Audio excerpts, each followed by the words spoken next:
I just turned 35 and honestly, it's got me reflecting on the past decade in ways that I didn't expect. You know the thing where people say, I wouldn't change anything about my journey? Well, that's not me. There are definitely things that I wish I'd known at 25 that would have saved me years of stress and doubt or unnecessary detours. So here is my gift to you and to my past self, the honest lessons I've learned between 25 and 35 about imposter syndrome.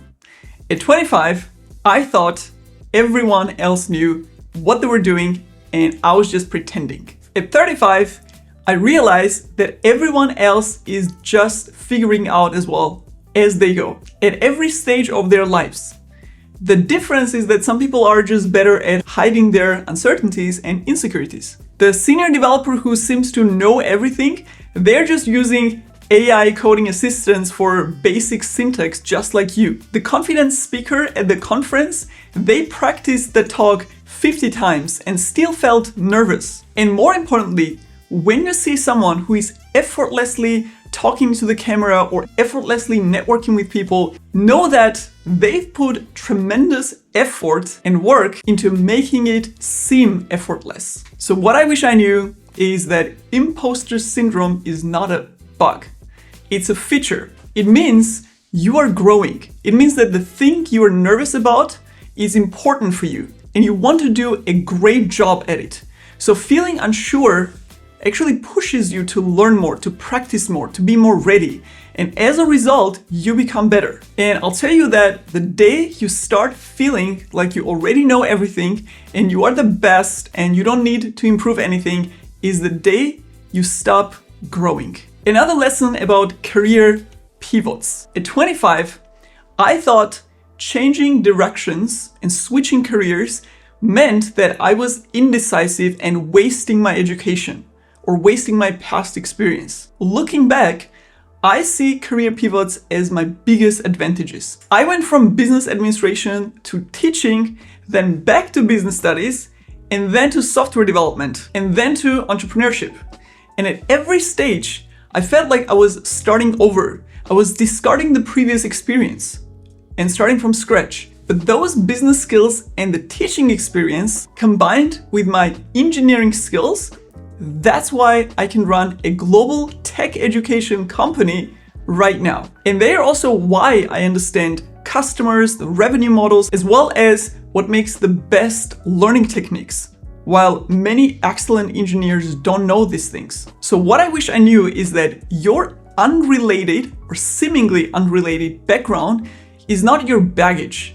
It's your unique differentiation. The weird combination of skills that you have, that's exactly your competitive advantage. Another thing I learned is about taking risks and failing. And this is probably, for me, the most important one.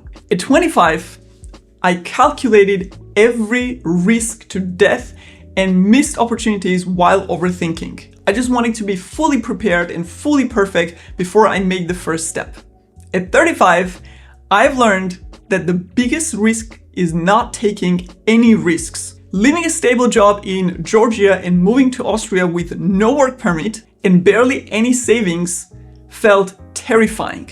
Once I settled and built an engineering career in Austria, again, I quit a stable job to build a startup and freelance on the side. And by the way, all my startup attempts failed. And once I started making pretty decent money as a freelancer, I reduced my hours and started a YouTube channel making videos for almost a year for free, which at the time felt like extremely irrational step for a lead engineer because I was missing a lot of freelance opportunities while putting my energy and work into this YouTube channel that I didn't even have a plan for. But every risky decision that I made opened doors that I couldn't even see from where I was standing. Obviously, I couldn't see into the future or imagine what could happen. But I just felt that I needed to pursue these things, even if immediately or short term, they all looked like bad ideas. And I know that I would be nowhere near to where I am now if I didn't make these bad, risky decisions back then. And even today, I constantly remind and push myself to pursue the unknown, the uncomfortable, the risky goals that I can't immediately justify or they don't necessarily make sense at the moment, which also naturally means leaving the comfort zone and doing things outside what you know and what you're comfortable with. So what I wish I knew is that the risks that scare you are usually exactly the ones worth taking. The worst case scenarios that you imagine, they are rarely as bad as staying stuck. Those failed startups, by the way, that I mentioned, they taught me incredibly valuable lessons that made Tech for Banana successful years later. So the only regret I have is that I didn't take even more and bigger risks and I didn't fail even more so that I could learn even bigger lessons from those failures, which basically is another word for gaining valuable experience. Another thing I learned was about compound effects. And this is also a huge one. At 25, I wanted everything to happen fast, immediately. I was impatient and I got frustrated with the slow progress. At 35, I understand that everything meaningful takes time, but that time passes anyway. So I used to switch strategies every few months because I wasn't seeing results fast enough. I would start working on an app, I would get stuck or I didn't feel like I was making progress and I would move on to something else. I had a business idea, I started working on it, I couldn't see the results, and I would start looking for the next idea that looked more exciting. And the breakthrough came when I dedicated 1 full year to just building this one thing, which was the Tech for Banana YouTube channel. So what I wish I knew back then that could have saved me years was that small, consistent efforts compound into these massive results that you see at the end. But only if you stick with them long enough to see that magic happen. Another thing I learned was about perfectionism. At 25, I thought everything needed to be perfect before anyone could see it. At 35, I developed a mindset of better done than perfect and learned that feedback beats speculation, especially in career and business. I spent months perfecting our first course before launching it to public, or perfecting the videos over weeks. But guess what? The feedback immediately showed me that I've been perfecting the wrong things. When you're starting out, you have limited resources and limited experience. So you need to prioritize what to make perfect and what not, because you can't do everything perfectly. So when we started making YouTube videos, I made sure that the content itself was valuable and the best one possible out there. But the audio quality or video quality were not good at all because I was a beginner in all those things. So I didn't know how to make video quality good. The lighting in our videos was horrible. I didn't know how to properly use the microphone, so the audio didn't sound horrible. But I cared about what and how I was teaching. And I saw through feedback that was exactly the main value of the videos. And to give you an example, the very first video on our channel with that bad production quality, bad audio, bad video, has over 9 million views today and is being shared around the world. Even today, after so many years. Later, as we learned more from feedback and also got more resources, we improved the video production quality and audio quality gradually, but that wasn't the first thing that we optimized before launching and releasing those videos or courses. And with our training programs, we released them before they were perfect and optimized probably 1,000 details based on the user feedback. So what I wish I knew is to ship early, iterate based on real feedback. So put your work out there because you can always optimize parts of it later. And remember that your version of perfect is probably wrong anyway. Another very important lesson that I learned is about money and success. Not a surprise, but I thought success meant hitting certain salary numbers or revenue numbers or job titles. At 35, I realized that success is about building something sustainable that you actually enjoy. I chased promotions or higher salaries, and later with my business and entrepreneurship, higher income and revenue, thinking that's what would make me happy and fulfilled. And sure, they may raise your self-confidence or make you feel accomplished. But what happens between those milestones, between hitting those goals, when the work is actually challenging and tough?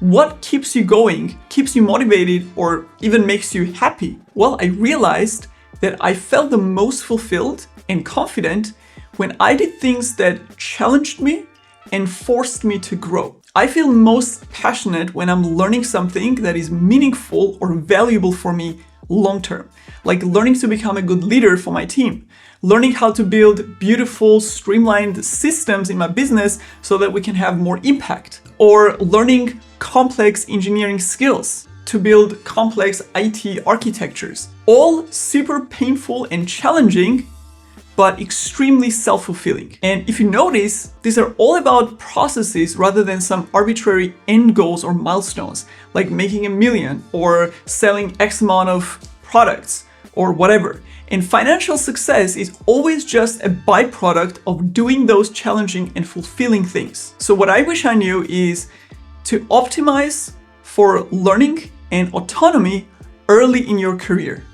The money follows skills and value creation, not the other way around. Another thing I learned is about relationships and network. At 25, I thought networking was fake and shallow, and I was just not interested. At 35, I understand that relationships are everything, but not in the way I thought. Real networking and relationship building is not about collecting contacts and then name dropping, showing off with who you know. It's about genuinely helping people and building relationships based on mutual value. So I wish I knew that it always pays off to be generous with your knowledge and time. It is a mental switch. Help others without expecting anything back. And when you do it fully. Do not hold back giving value. Do not try to keep some in reserve. And I apply this to everything, whether it's a one-on-one personal relationship or content creation. When I create videos like this, for example, I put my heart and soul in each video. Reverse engineering from how can I put most value possible in this relationship without holding anything back or expecting something in return. And when you start doing this, trust me, the opportunities will come from directions you never expected. And finally, this is probably my favorite one, is what I learned about learning. At 25, I thought formal education was the only real learning, but at 35, I've learned that self-directed learning is probably the most valuable skill that you can develop. University gave me two things.